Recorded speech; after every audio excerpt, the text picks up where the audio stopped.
All right. Welcome to another great episode of the Dre and Smiley podcast, The Inner Circle. We have a great guest on with us today. Oh, we have an amazing guest. Her name is Maggie, the substitute teacher. And that's a little misnomer, but we're going to get to that because Maggie is a home cook and she's a Mhm. girly mom of two boys. She loves to struggle cook social media recipes on her health and wellness journey. Now, Yeah. when I went to her webpage, her YouTube channel, and you see these scrumdiddlyicious, delicious meals she's creating, I need her to explain to me a little bit about what is this struggle? Because when I'm sitting there looking, I'm like, it doesn't look like you're struggling with all those tasty meals. So please, Maggie, please, first, if you could just tell us about who Maggie is and tell us Mhm. about how you embarked on this amazing venture of cooking these Mhm. social media delicatessens. Thank you. Oh my goodness. No, thank you all so much for having me. But yes, hi everyone. I am Maggie, the substitute teacher, and I am not an actual teacher. I do work in technology. I'm a boy mom of two teenage boys, amicably divorced from their father. And I started a health and wellness journey where I cook sugar free, dairy free, and gluten free recipes. So I just take inspiration from everywhere, what I watch on social media, the cooking shows, what I would cook for the family. But for me, I make Mm, the substitute versions of them. So that's why I'm Maggie, the substitute teacher. awesome. Awesome. Mhm. And so, what do you find is your favorite dish? You say gluten-free, organic. Seems like it's vegan type or healthy foods, but what would you say is your specialty? Steaks, ribs, chicken, or Well, I'm not vegan. That's definitely not vegan. I eat meat, and sometimes there's the confusion because I avoid cow dairy. So I can have goat's cheese, sheep's milk cheese, plant based products. It's just something about the proteins in cow dairy that I'm sensitive to. But I would say my specialty, I love breakfast, pancakes, French toast, everything, scrambled eggs, bacon, like all of that. And I just try to find ways to make it tasty and scrumptious, as you would call it. So, so. Maggie, you're speaking my language. Okay. Breakfast, French toast, pancakes. What time's the next cookout? What time should I be there? Yeah, Oh, we can, I we can love have it. pancakes and French toast for a cookout. We'll make our own new rules. Absolutely. There are no rules. We do breakfast for dinner a lot here. And I Okay. cook every day. Anytime y'all are in the Atlanta area, you're welcome. I'm cooking for you, no problem. Oh, Awesome.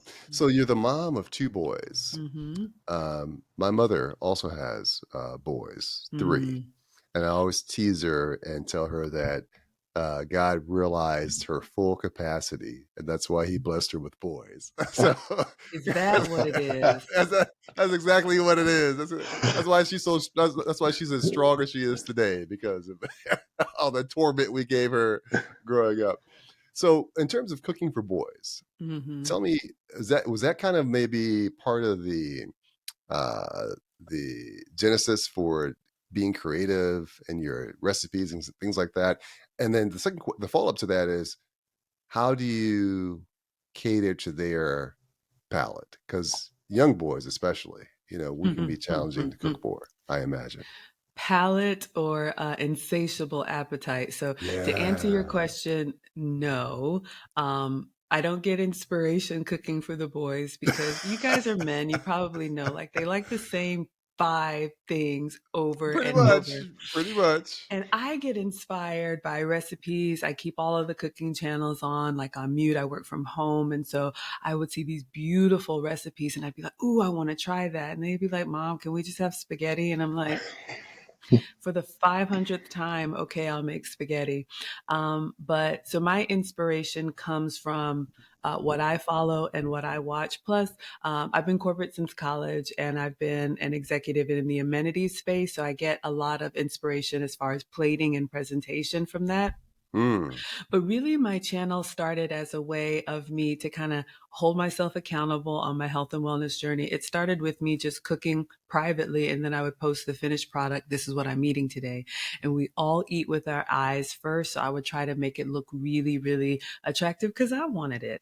And then people would say, first, like, did you make that? I was like, yeah, Yeah. I made that. Right, And then right. they would come in the comments and say, well, how did you make that? And then I started typing, well, first you do this and then you do that. So the YouTube channel is really just my way of bringing people into the kitchen so they can watch me cook what I've been doing forever. I'm the daughter of a retired home science teacher. So I had a Mm. mom who cooked every day, and it's just how I was raised. But a lot of times diet food is kind of bland and y'all know it just doesn't taste Yeah. good. So Right. I'm here to enjoy the journey. But specifically being a boy mom, and they're 13 and 15 now, Mm. growing, and I have one that's in military school and one that's an athlete. He's a swimmer and he's Mm. this big, but when I tell Yeah. you that boy can eat, so I Yeah. just make the plates and stand back. um, I cook whatever they want. They eat their food.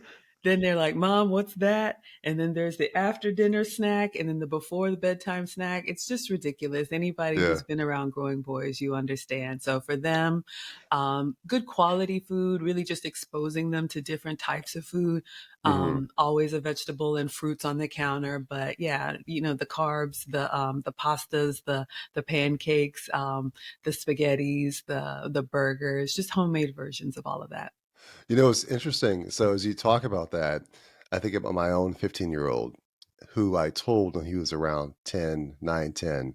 I said, "Get ready because all your life until you're getting to your 20s, you're going to hear the same 3 things, which are you still hungry? Can can can can you eat all that?" And then the third was, "Where does it all go?" Oh And yeah, sure enough, his appetite is it's it's crazy. incredible. I lived Mhm. it. I was there, but seeing it is a whole nother thing. Oh yeah. I'm enjoying it. The thing I tell him is, if you're hungry, eat. Just don't Mhm. waste it, because Absolutely. you don't want them to feel bad about, having Mhm. an appetite. So that there is that. So think about that first meal you made when you realized, whoa, I have a gift. Tell me about that. I still don't really think I'm that good. Here's the thing. So I grew up with the African Martha Stewart. My family, I come from a family of immigrants born in Ghana. And my Hmm. mom, well, growing up, we called it home economics, but now Okay. it's home science. Hmm. And I'll be cooking with my mom tomorrow. And if you've ever watched any of the episodes on my channel where you see Cooking with Nana, Uh-huh. she's still, and I'm 47, she's still, Uh-huh. Maggie, what's wrong? My dad, he says, he doesn't even believe that he says, Maggie, she's not cooking. She's opening cans and boxes. So this is what I get from my family. So I still don't think I'm that good, but I enjoy what I do. And Right. like I said, when I started just posting, this is what I was eating today, kind of like, okay, I'm going to get this weight off. This is what I'm eating today. And people started responding. That looks incredible. Did you make that? That's Mm. when I started saying, oh, I guess I'm not, horrible after all. So I just have fun with it, and I impress myself sometimes. But I guess when I started getting the response from people, and the channel has helped too because we all have different levels of cooking. Some people are just really, really basic and they don't even know where to begin. I'm all thumbs in Mm. the kitchen. So, the teacher in me comes out when I'm explaining. So, Sure. And Smiley, I'm gonna pass back to here in 1 second. One follow-up, Maggie, is what's one meal that because you mentioned, your parents are kind of like, you're opening boxes and cans. What's one meal that you made for them where they were like, whoa, you got some skills here? And then yeah, Smiley, I'll I pass would it over to have you to after that. say jollof rice is very common West African food. It Most of the is. African food is two components. There's a starch and there's a stew. So whether it's like a rice and stew or a plantain and stew or a yam and stew, but probably jollof rice, which is kind of, if you think of a Spanish rice, kind of with the meat and the seasonings all together. I made that once and I didn't tell my dad because I've been cooking with my mom. And he's like, oh, Maggie made this? I waited for him to finish it. I said, Dad, I made that. And he was like, let me get the Pepto. And I was like, they keep me humble. Oh man. Yeah. They won't let me be great. So, I love your dad. yeah. Mm. So the question I had is like, so my mother had two boys as well. I'm the youngest, and my brother's the oldest. But my grandmother, unbeknownst to me, he was spending a lot of time with her in the kitchen. And as we were Mm. adults, he invites me over his house and he makes these amazing meals. And I'm like, how did you learn this? He's like, Grandma, we call her grandmother Nanny. Nanny taught me. I was like, she didn't teach me. So my question for you is, are you teaching your sons to cook, or do one of them like it, or do they stand by your side like, Mom, I want to learn how to make the spaghetti or whatever it is? Absolutely. I mean, I'm very traditional, but I also feel that cooking is a life skill. You should know your way around the kitchen just for some basic things, even though my mom cooks for the family and I cook for the family. But to answer your question, yes. So I've had the boys in the kitchen with me since they were little. I'm also an Airbnb host, and I had a guest who worked for HelloFresh. And so I got them started on those like meal in a boxes where there's the like literally color by number steps, and I would put one over here on this station peeling vegetables and another one over here. But yeah, my oldest, he can make his own ramen bowl. I taught him how to make sushi. Teach them how to make what they like. So usually what I do, as mom, I serve this is what's for dinner, and if they like it, the next time they ask for it, I say sure, let's make it together. Now, of course, mom, it tastes better when you do it. Lazy. They Yeah. just want me to do it. Right, But right, right. they do know how to cook. They know how to fry eggs, poach eggs, dice, steam, fry, with supervision. But yeah, they can cook. I have a confession because my mother, and when we moved to Florida, and I was in my 30s, and she's like, "All right," I said, "Mom, teach me how to cook," and she would get frustrated because I don't multitask well, and I would have to cook one burner, then I cook the next burner, and then she's like, "We don't have 4 hours to eat," because I would eat whatever I cook once, and then she's like, it always amazed me. She would have the stove, the four burners, the microwave all going at the same time, and it comes out all hot. She's like, I don't want to take a meal and have to re-microwave it because you. So that was my biggest frustration, and she just like, Mhm. "Urgh." So do you find that was a challenge? Coordinating is the timing and to get everything to stop at the same time or be ready to eat. Absolutely. And that is definitely a skill that I had to master. I don't even know if I've mastered it. I watched my mom do the same thing and it was just magically delicious all at the same time. So it just comes with planning and knowing what are the components of the meal and then knowing which things you can cook in advance. Let's say if you're making a salad, you could put that in the fridge, just have that ready to go. Also knowing which things can stay warm. So if it's a rice dish or any type of casserole or something that you can cook and then it can just kind of stay warm. I always like to have like the main item hot off the grill. So if I'm doing fish, for example, or a steak or something like that, I'll have the sides already done because I still have to do them kind of time by time, but I do it in reverse order so that when the fish is ready to come out of the skillet, I'm plating and everything's hot and ready. So, Interesting. mhm. So, 2 questions. One Mhm. is the obvious one. Maggie, the substitute teacher. Tell me about that name. How did that come about? And then we'll go from there. Yeah, I know, I know. So again, I started my YouTube channel. It's only been about a year old, but I've been cooking for Okay. a long time. So when I decided to start this channel, I was talking to my best friend about it and I was thinking something lame like Yeah. cooking with Maggie or Maggie Okay. can cook. That's all I got. I'm not a creative person in that sense. And Okay. he said, nah, you're always doing stuff with these substitutes. Why don't you do something everybody can Mm. relate to, like Maggie, the substitute teacher? And I was like, I'm not a Ah, teacher, but okay. And it stuck and people love it. So that's how I'm Maggie, the substitute teacher. nice. So Mm-hmm. with your social media, Mm-hmm. it's been around for about a year, you Mm-hmm. mentioned. What's the most common question that people have for you about cooking in general? What's the one that just is repeatedly asked? Um, I don't know if it's repeatedly asked, but the comment that I get a lot is a lot of people don't love it. And I mean, of course, I get questions about how to save money, how to save time, how to meal prep. But when people watch me cook, I'm singing and I'm dancing, and there's a joy about it.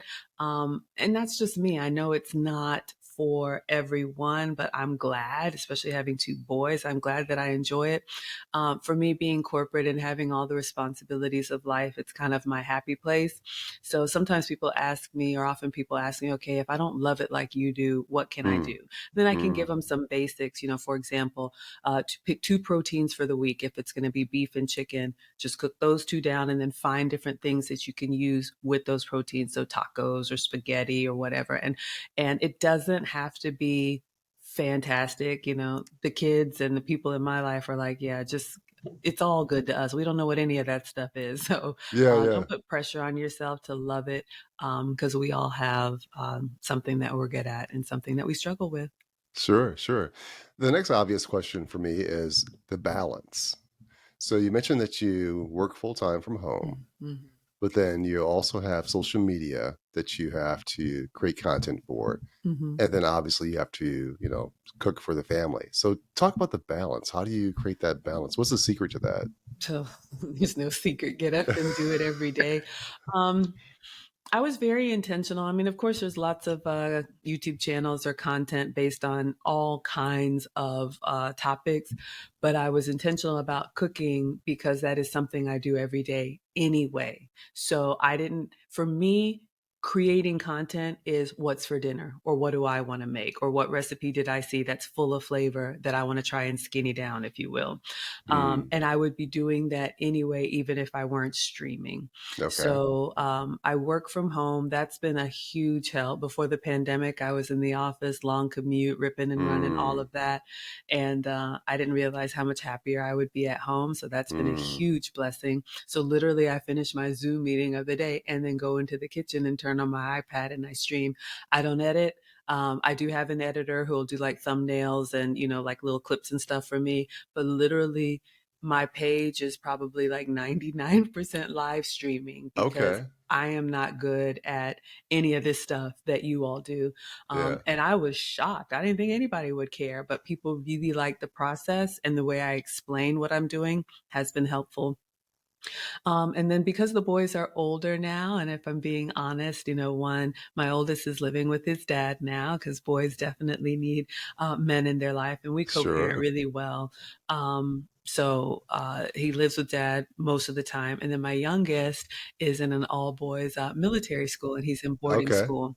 So I have a little bit of an unplanned empty nest situation going Okay. on. Okay. So that has helped me to have more time, but they'll be here when they come through.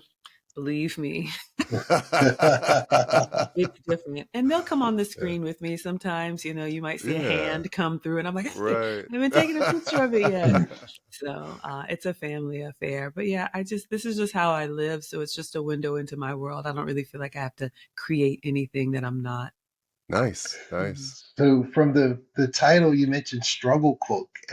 What recipe did you find? Whether it was an African recipe or a Mexican recipe, what one did you find that was really challenging for you that says, you know what, this really was this stretched me beyond my culinary skills because it was something that you didn't anticipate, or does that ever happen, or has it happened? Yeah. It's happened, and the struggle cook kind of comes from the struggle stream. I'm a student of the lead attorney, and he always talks about how he struggle streams. And so I'm like, not only do I struggle stream, I struggle cook. I tried to make a creme brulee, Mm, and it's very simple. The ingredients, a lot of French cuisine is very simple, high quality ingredients. However, the technique is it's difficult for me. It's like you've got to make sure the eggs are at a certain temperature so that they're creamy enough, but they don't scramble. You got to cook the custard in a water bath, and then trying to take the ramekins out of the water bath with tongs so they don't mess up. Knocked it over, custard on me, custard in my hair, custard on the fridge. It was just, whoa. yeah, I got a blooper reel, and it's in the blooper reel on my page. So, and people love that. I'm so embarrassed because I want to get it right, and I want it to be perfect. And people feel like, you know what? we'll all get there or not. And I think that's one of the things that it's been a surprise for me, because watching cooking shows that are recorded, they put the perfect chicken in, they take the perfect chicken out, and then I try to make it and I'm like, why doesn't mine look like that? And so having people, when I start, there's nothing on the counter, I'm going to the fridge to get ingredients, going to the pantry, and I'm like, all right, let's see how this goes. And they're in there with me, they're like, look at the video again, there's a cutting board there that wasn't there before. And so it's a community that we've built. So I love Yeah. it. Hmm. That's cool. So when you, I'm so glad you mentioned the creme brulee, because once again, that's something that it's like you said, it's the ingredients are small, but it's an art. So would you say, with your experience, say as of cooking and making these various recipes, would you say it's 51% art or 51% mechanical? And that's where, like, when I just go back to my story with my mom, because I'm trying to, if it says 0.8 of an inch of salt, I'm going exactly to the measurement. And she's I know. throwing stuff in. She's like, no, she doesn't measure anything. She just it was more art for her, whereas me, it was mechanical, and I wanted to be exact. So would you say you lean more to the art or the science, or does it become more art as you get experience? I think the latter. It becomes more art as you get experience. Whenever I make a recipe for the first time, and we call them scholars. My subscribers are scholars because I'm the substitute teacher. That's what they name themselves. Love it. Yeah, we have, oh gosh, we have the scholars, we have a cheat sheet, which is my list of utensils. We have a teacher's wish list, which is, stuff that people buy and send my way. But the first time I make a recipe, I always follow it by the book because I'm learning. And I think that's important. Then once you get comfortable with the way you like your food, you can adjust seasonings. Everybody's stove is different. Everybody's kitchen is different. I'm a cooker. I'm not a baker per se. That's what the Mm. boys called me when they were little. Mom, you're a good cooker. Um, so that's it. Just kind of stuck. Um, but baking, you have to be precise, and it's kind of intimidating for me because Mm, I like to have fun with it. And if it's mm. too technical, I get a little bit anxious and then I want it to be perfect because I'm live streaming it. But, sometimes I'm like, okay, well, we tried and there have been some fails and people love it. But then I'll come back to the next stream and I'm like, all right, we did it their way. This time I'm doing it my way. Yeah, yeah, But yeah, yeah, yeah. it does come with experience. So I would encourage anyone who's learning, and that's what I share, get the basics down, know how to cook and a recipe from each protein, a fish dish, a chicken dish, a beef dish, or whatever you eat, and then experiment as you go. So, Maggie, what's next? So it sounds like you're really enjoying where you are right now. Mhm. You're able to have the balance that a lot of people, strive for. What's next? Do you plan on having this channel, your social media channels, um, for the next 20 years? You plan on doing all this cooking thing forever and ever? Um, yeah, what's next? Well, there's so much going on. So to answer your question, I mean, I will cook forever, God willing, as long as I'm able. My mom is over 70 and she still makes my dad's plate. So that's just the example that I have, and that's what I plan on doing. I would love to keep my YouTube channel. I've had a few viral moments, and so my channel is getting a lot of exposure.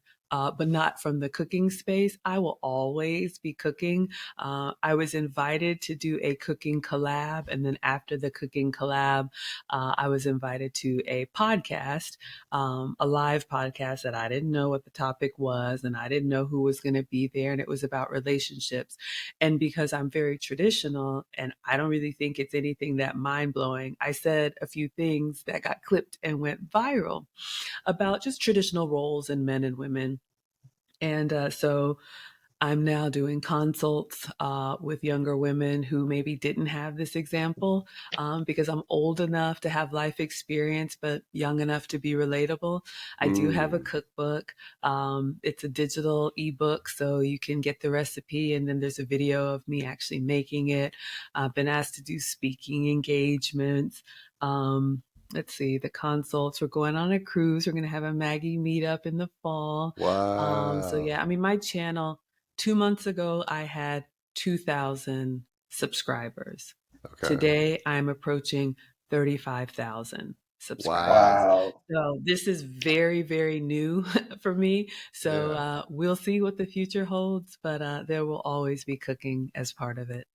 And so if you were to guess, and maybe you don't have to guess, the significant increase in your subscribers came from a couple of those viral videos? Yes. Okay. So Hmm. there's that, and then also the cookbook. How can our listeners get a copy of that? Do you can Oh my share? goodness, I'll have to give you the link. If you go Okay. to, it's on all of my social, but if you go to my YouTube channel, Maggie the Substitute Teacher, Okay. and then you go over to the About Me section, I have all of my links there, how you can book a consult with me, my cookbook. I also have a course because I was monetized on YouTube pretty quickly. Okay. I just have a way of, growing a community and I share what I do there. Um, Yeah. yeah, there's all of it is on the About Me tab on Okay. my YouTube page, and yeah, I think there'll be more relationship stuff too. I now do like Q&As, ask me anything. I'm no doctor. I'm no psychologist. I'm no expert. I'm just an older woman who's lived life and happy to share if it's helpful. Nice. So in Mhm. terms of your meetups, the cookbook, the consults, the speaking engagements, do you have someone who manages those things for you, or do you do all that on your own as well? It's just me. Maybe one day, I'll be I'm going to need an assistant one day the way things are going. And I Yeah. know it's coming, but right now it's me. That's why it's still a struggle. Yeah. Um, the long term goal would be and is for this to be part of my exit strategy. I've been in corporate since Mm. I'm 25, I'm 47 Yeah. now. So in my 50s, I do believe I should work full time as long as the boys are minors, but they're in Right. high school now. So once they're up and out, I would love to have my social media be part of my exit strategy in whatever Sure. form. Right now, it pays for private school, so it's a great side gig, and I love that, and I'm Yeah. grateful. Yeah. Yeah. But as it grows, I'm definitely going to need help. Sure. Wow, that's awesome. It's just when you think about your 2,000 to 35,000 subscribers, so you're a social media celeb. But would you say your majority of your listeners or followers, when you look at the demographics, is it mostly US based, Africa based, Asian based? And I asked that because we had a lady on and she's a seamstress tailor, and we asked her about her following, and she has people from New Zealand, Australia. She looks at the numbers, and she was just like amazed that her reach was global. So, would you Mhm. say your concentration of your representatives is mostly US or from all over? I would say mostly US. However, I'm embarrassed to also say I don't look at my analytics. I know, I mean, there's some people that put up a video and they're like, how is it performing? What is it doing? When I'm done, I turn off the camera and eat dinner. Like for me, it's I'm even surprised at it, but I have glanced and mostly US. However, I do have people all over. We have Europe, we have Japan, we have Australia, we have, I haven't seen too much in South America and a little bit of Africa. But what I've been really surprised at is my following can be anywhere from 50 to 70% male. And I was like, Mm. what are y'all cooking? And they're like, we're not. We just want to watch you do it. And I'm like, why? You know So, why? That's why you know why. well, now I know, but I honestly, that's how naive I am. When I started my YouTube channel, I thought my audience would be me. Moms, busy working moms, trying to get a meal on the table for the kids, trying to keep their fitness in shape, but also like, try to do it all. That's who I thought would be interested in my channel. And I have that, but I also have um a lot of diversity in age. A lot of my audience is younger than me, which is really heartwarming because I'm a boy mom, so I don't have daughters. So whatever I can impart that's helpful for young women. And then just a lot of people didn't have that traditional nuclear family upbringing like I Mm. did. Mhm. So it's fascinating to them to see me and my mom and the kids and talk about my dad. For to me, it's just normal. So I'm at a point in my social media fame, which I am not famous, but I'm really trying to, I wouldn't say rebrand, but make sure that I address everybody who's found me, because the community that I had just a couple of months ago were all here for the snacks, right? And we were just doing food stuff and it was great. Then these relationship clips went viral and people were like, oh my gosh, tell us more about this. So I've had this influx of people who are now asking for relationship advice. And I'm like, Wow. I have a cooking channel, but okay, I mean, I'll tell people I was married at 25 and married my college boyfriend, was married for 10 years and loved being married. But I got caught up in that modern woman mindset and Mm, thought, I could do everything a man can do. And, that doesn't last over the long run. So two mm, boys from the marriage, and I don't regret it. It's amicable. But since then, it ended in divorce after 10 years. And then mm, since then, I've been in a long term relationship with a very traditional man mm, who says what his expectations are, and you either get on the program or you don't. And so for mm, me, knowing that I didn't want the burden on me until I'm 65, I've had to do a lot of work to refine, work on my femininity, work mm, on my speaking, just all of that. And I'm so much happier, but it was just my personal journey that I was doing for my own reasons.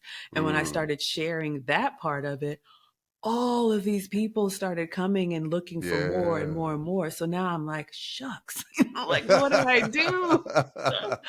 But I am coming out with a femininity course, based because I've done a Wow. lot of work to refine for my own personal reasons. But what I'm realizing is that not only is there an appetite for food recipes, there's also an appetite for the way a woman should carry herself, Mm, the way a woman should respect a man, mm, traditional roles. And we are not equal, we are mhm. equally valued, but I think we're very different. And I think it's beautiful when we're together. So I'm Mm, starting to talk a lot more about that and cook.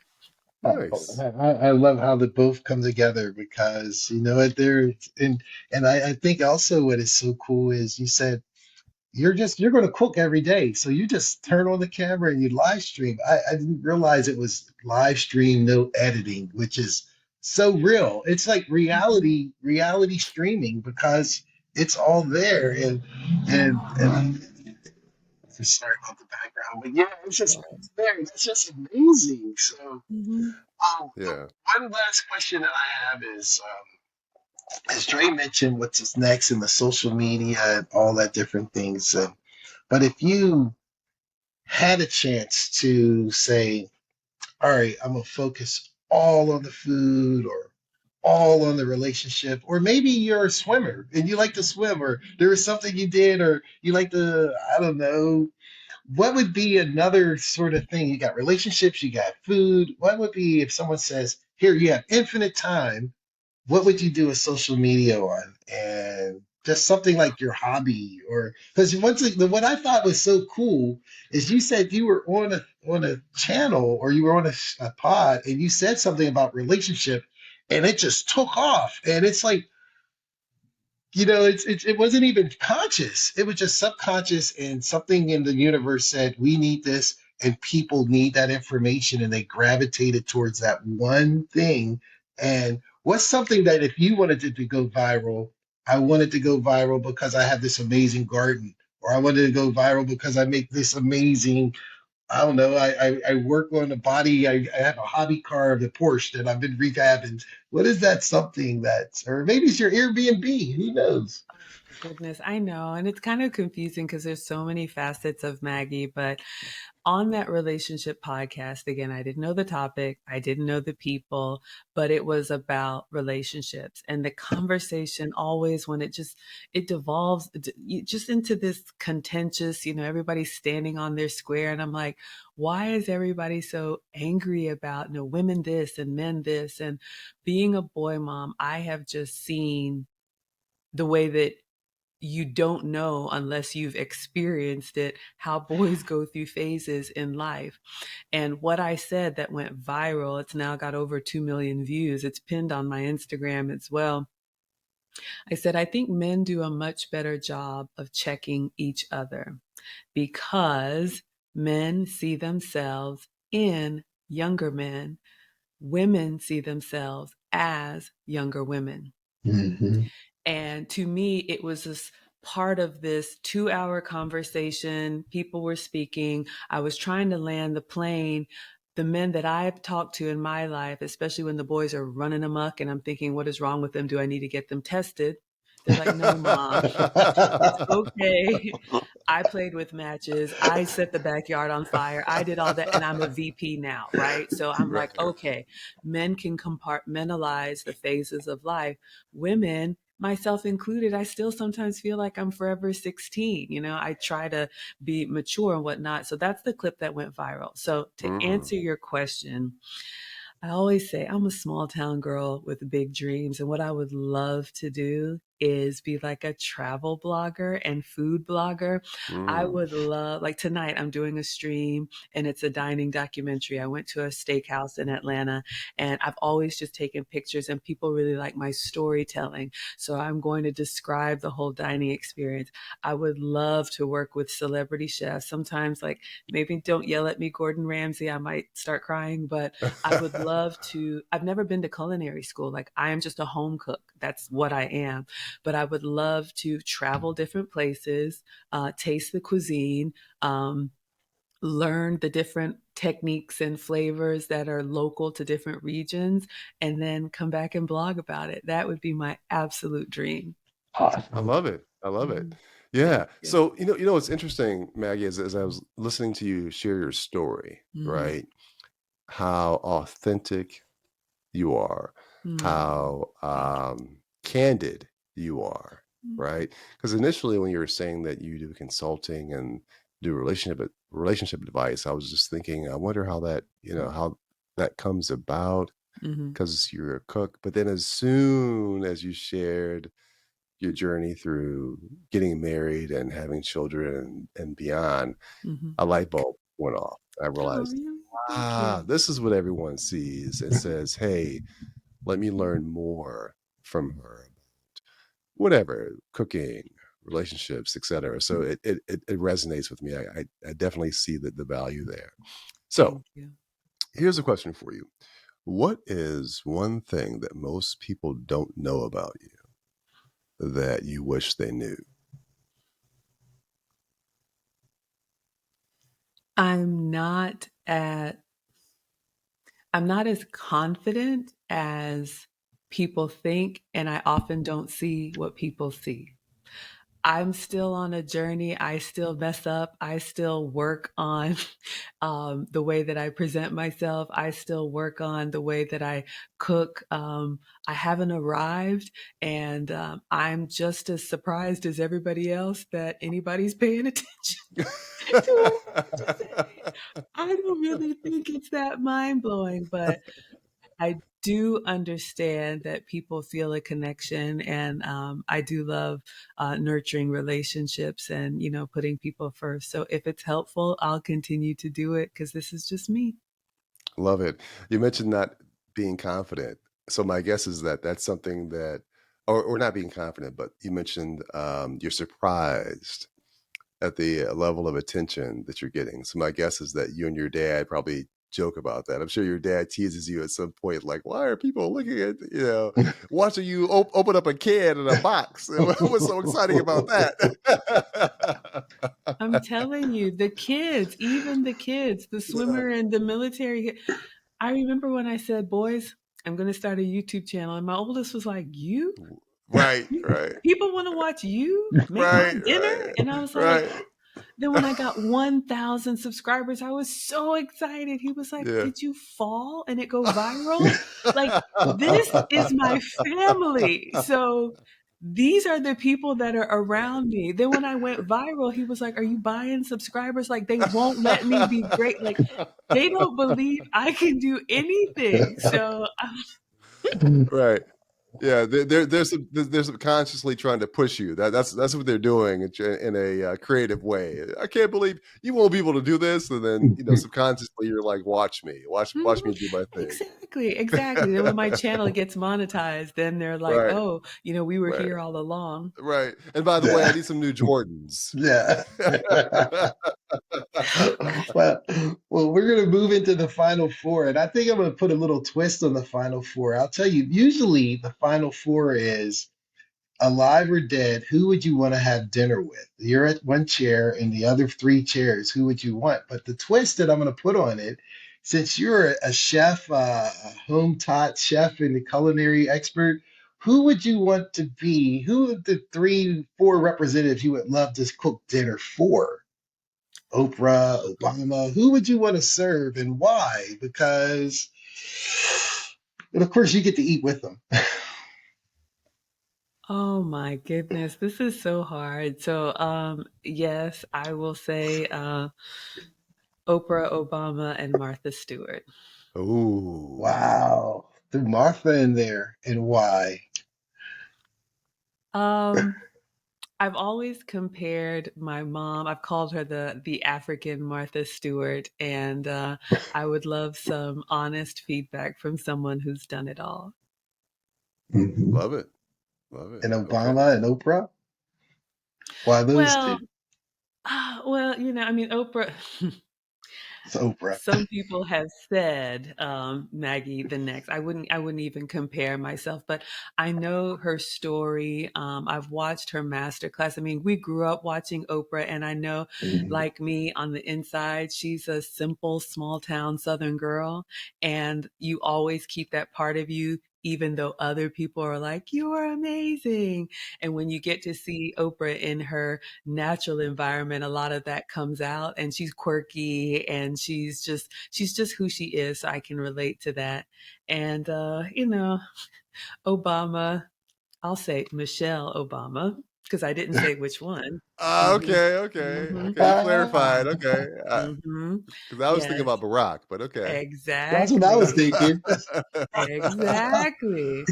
But I Okay. would say Michelle Obama, a lot like Oprah, a lot of people got to know her after she became First Lady. But I'm a huge fan, especially her book, Becoming. She talks Yeah. about, I love anyone who comes from humble beginnings. I'm the daughter Mm, of immigrants. We came to America when I was one. My dad worked at mm, the Piggly Wiggly, my mom worked at Ryan Steakhouse, and now they have PhDs. So I just love mm. the story of being the underdog and persevering, especially for regular women, because, at the end of the day, we're not all tens.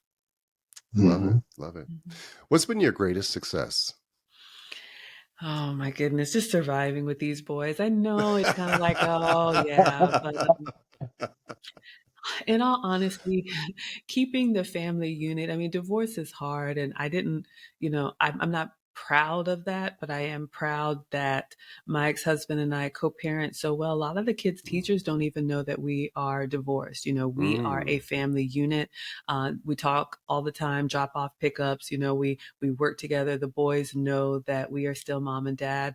The in-laws are still, forever family. And so mm. it doesn't have to be ugly, even if the relationship doesn't work out. If you put the children first, it's just better for everyone. So I'm very proud of that. Awesome. And so, what would you say is your superpower? Something that's Hmm. uniquely you, that's your superpower. Superman flies, the Hulk has his strength, the Flash is fast.